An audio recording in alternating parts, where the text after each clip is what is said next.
the real baptism na sinasabi sa Book of Acts, kailangan mo, uh, every one of you, you baptize in the name of Jesus Christ for the remissions of sins. That's the name, the pronunciations names during the baptism, the beginning. Kahit naman mabautiswa kang Yesu Kristo, kung hindi pa, you are not ready to receive the gifts of the Holy Ghost. Diba? To receive the gifts of Holy Ghost. Wala pa rin saysay yung baptism mo. Kasi, ang importante doon, makatanggap ka ng Holy Ghost. Just like sabi ni Jesus Christ in Matthew chapter 3. Matthew chapter 3 verse 11. Sabi niya, I indeed baptize with water. Yung baptize of water, unto repentance siya.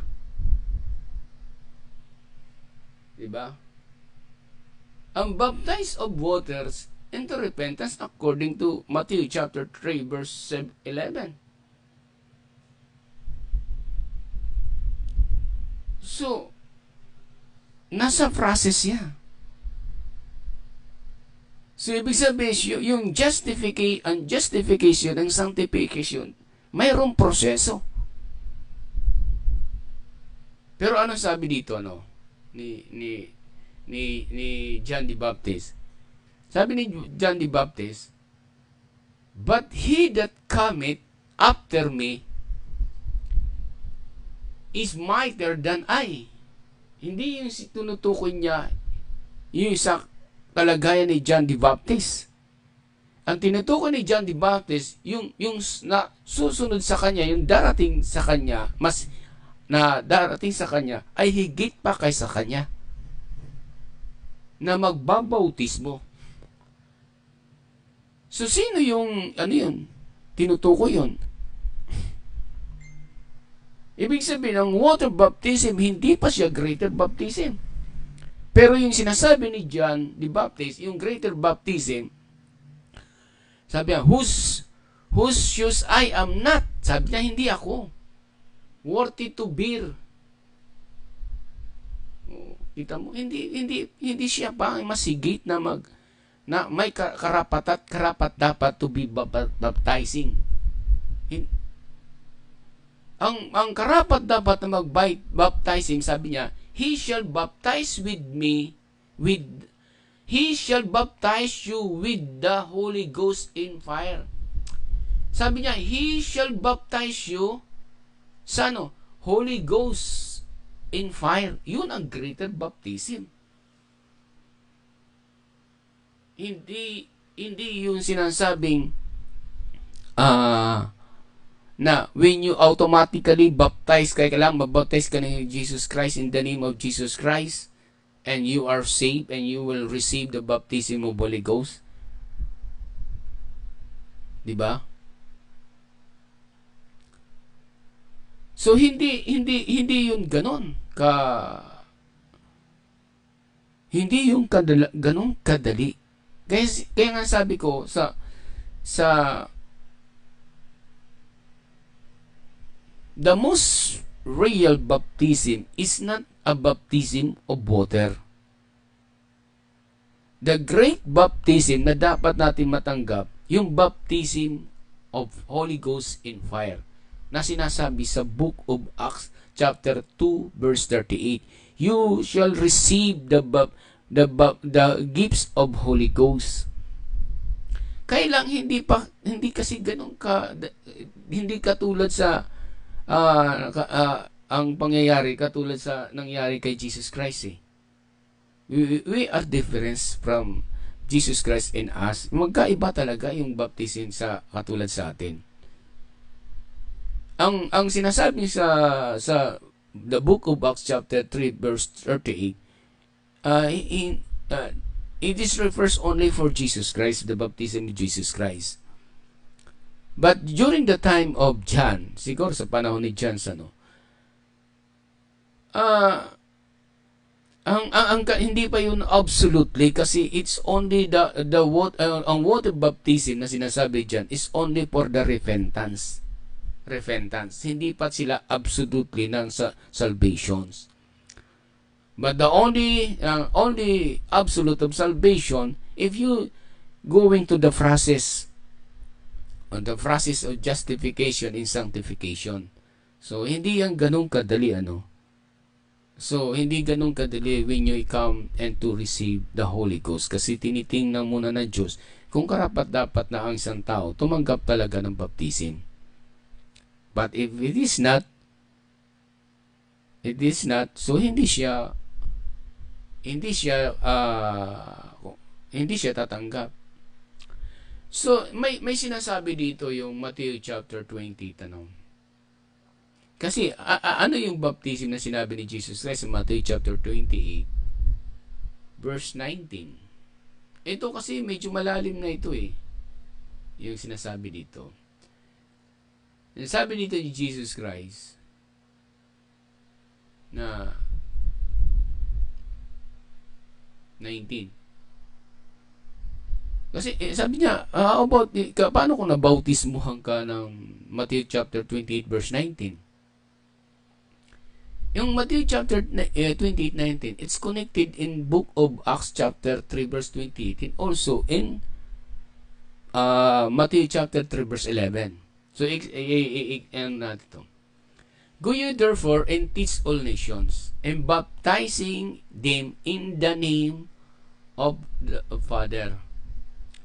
Ang ibig sabihin nito, in the name of the Father, baptizing in the name of the Father, it is the revelations from the spoken words of the Father.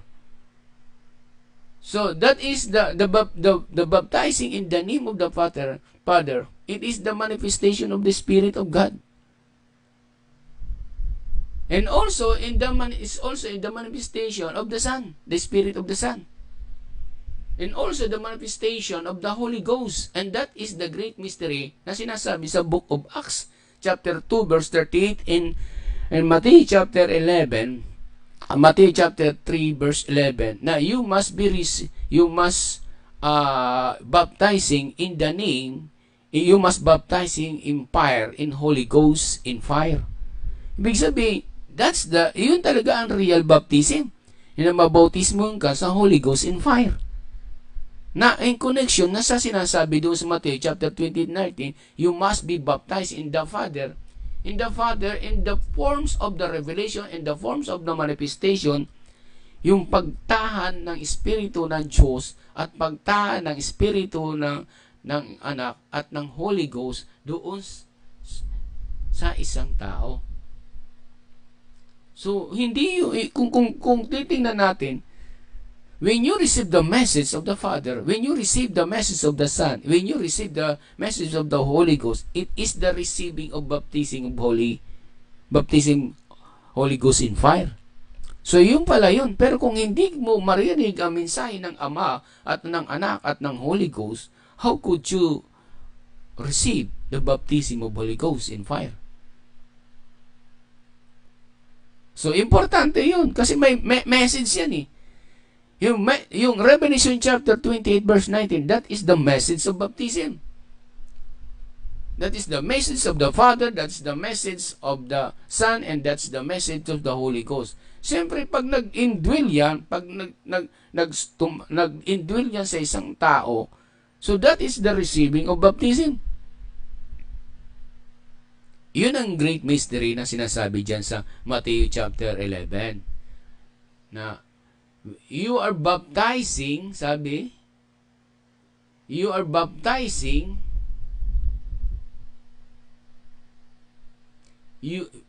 he shall baptize you with Holy Ghost. And sa Matthew chapter 28:19, you must baptize in the Father and the Son and the Holy Ghost. You must baptize in the Holy Ghost and fire. At ang tanong daw, sa time natin ngayon, sino yung He? It represents yan, the Father and Jesus Christ. Di ba? It represents yan, the Father and Jesus Christ. And you shall be baptizing in the name of the Father and the Son and the Holy Ghost. So, hindi yan magkakontra sa Book of Acts chapter 2 verse 38 and Matthew chapter 28 and 19. Kailangan lang natin maintindihan ano ba ang real baptism. Ang real baptism, ito yung indwelling of the Spirit into the temple, which is the physical temple ng isang tao. Yan ang real baptism.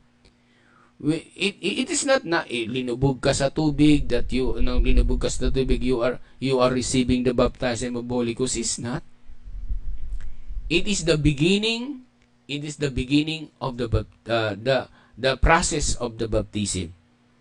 But it is not absolutely to receive that the baptism. Diba? Hindi yung pinaka-absolutely. Ang iba kasi ginagawa ka agad. O pag nabautismohan ka na, ligtas ka na, hindi ka na ano ka na sa kamatayan. Hindi ganun kadali ang klaseng baptism na iniintindi natin. Kaya nga sabi ko doon the most important, you must be determined, you discern who talk to you, sino yung kaharap mo to confront you, sino yung mga taong kausap mo. Kailangan mo ma-discern niya kasi okay lang yan sana kung baguhan pa yung tao na dapat mong kung baguhan. Pero kung matagal na siya, dapat na kayo pumasok na kayo sa restoration. The real baptism is the restoration of all things. That is the greatest baptism. The baptism is to restore all things lost. Kasi meron kasing na hindi gaano naintindihan ng real baptism. Kaya yung progressive baptism, it is the restorations of all things. To make, kumbaga, i-change siya into progress. As greater progressive. Kaya nga sabi dito ni John, I indeed baptize you with water unto repentance. And that is the baptism of John. But he that cometh after me is greater than I. Ang tinutukoy na yung higit pa na magbabautismo sa baptismo kaysa sa kanya. Kasi sa kanya hindi pa yung greater eh. Ang sinasabi niyang greater dito, yung greatest ng manifestation na talagang he shall baptize, kung worthy to bear he baptize with Holy Ghost and fire. So, yun ang pinaka-ano doon. So, katulad yan, you baptize is in pronunciation. So, kailangan mabautismo ka, baptize in the name of Jesus Christ. Hindi, kailangan mabautismo ka in the name of the Lord Jesus Christ. Kailangan meron kang proper revelation dyan. Pero hindi ibig sabihin, kung nabaptize ka in the name of Jesus Christ, hindi ka na kailangan magpapabaptize in the name of the Lord Jesus Christ. As long as you are received the revelations about the real baptism na sinasabi sa Matthew chapter 3 verse 11, hindi ka na kailangan bautismon sa tubig. Kailangan bautismon ka na sa tubig in the Lord of Jesus Christ. No. The real absolutely baptism is baptism of Holy Ghost in fire. It means is revelation. Ibig sabihin, it means of revelations. When you reveal that the greatest baptizing, yung karapat-dapat na magbautismo, nakita mo na nakaupo siya sa trono. Hindi na kailangan ka magbautismo sa tubig sa pamagitan in the Lord of Jesus Christ. As long as if you receive and properly understanding the baptism of Holy Ghost in fire, that is the baptism of revelations. Hindi na kailangan, kailangan mabautismoan ako. That is yung sinasabi niya, that is the pronunciation's name. Baptizing of pronunciation's name. But the greatest baptism is baptism of attribute of the Holy Ghost. The attribute of the Father and the Son and the Holy Ghost. So yun ang greatest baptism. You must be understand that, brothers and sisters. Kasi sometimes exclusive lang sila sa pamagitan ng the book of Acts chapter 2 verse 38. Dahil kailangan mabautismo ka sa pangalan ng Yesu Kristo. Siguro kung basic lang, okay lang yun. Pero kapag nagkaroon ka na para ka ng eagle, para ka ng agila na nakikita mo na in the greatest revelation, hindi na ganun. Because the real baptism is to receiving the revelations from God. From the Father and the Son and the Holy Ghost. Oo. Kailangan makita mo din na yung Holy Ghost and Holy Spirit and the Holy Ghost, who are they? And that is the revelation. That's the real baptism of revelation. Sometimes, hindi nila naiintindihan yun. Hindi nila naiintindihan. Sino ba talaga yan? Kailangan ito. Siguro sa beginning, sa mga messenger na nag-aangkin ng messenger, you just to, kailangan mong mag-progress into greater revelation. Hindi yung parang, ito na yung mo. Kailangan makita mo, ma-discern mo yung tao, uy, maganda yung ng sinasabi ng tao nito. Ay, maganda yung sinasabi ng tao nito. Kailangan kong pakinggan ang sinasabi ito. Ito magparwasi sa akin is going into the perfections message. Diba? So, sana, makita nyo, no? Sana ma-discern nyo yung taong kausap nyo. Kasi ikaw rin ang magbe-benefits nito eh. Ikaw rin ang tatanggap nito ng revelation, ng kapahayagan eh.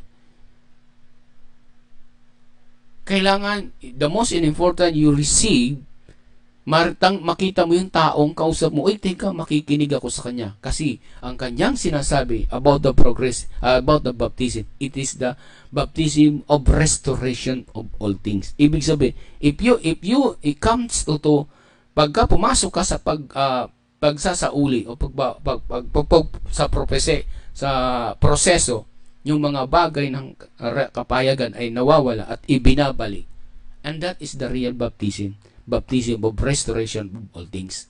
Because baptism, it is the indwelling, yung pagtahan ng Espiritu Santo ng Diyos, Espiritu ng Diyos, at ang Espiritu ni Jesus Christ doon sa isang taong tabernacle. And that is the message na dapat natin pinananabikan, na hindi lang yung para tayong sa tingin natin sa sarili natin, we are the greater. Remember that the receiving of the revelation is not only na tumutukoy lang sa isang tao. That is the universal churches of God. Kung sino yung kumakatawan niya at sino yung messenger niya, dapat malaman mo kung sino talaga yung messenger na yun. Kasi kung hindi mo malaman kung sino yung messenger na yun, papasok doon yung pop-up, yung pagmamagali ng yung sarili, exalted yourself.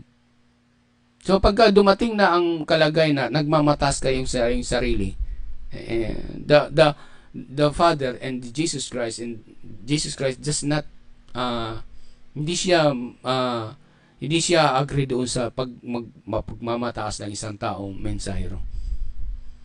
Kaya sinasabi ko, the most important, kailangan ma-discern mo, makita mo muna, sino ba itong kausap ko?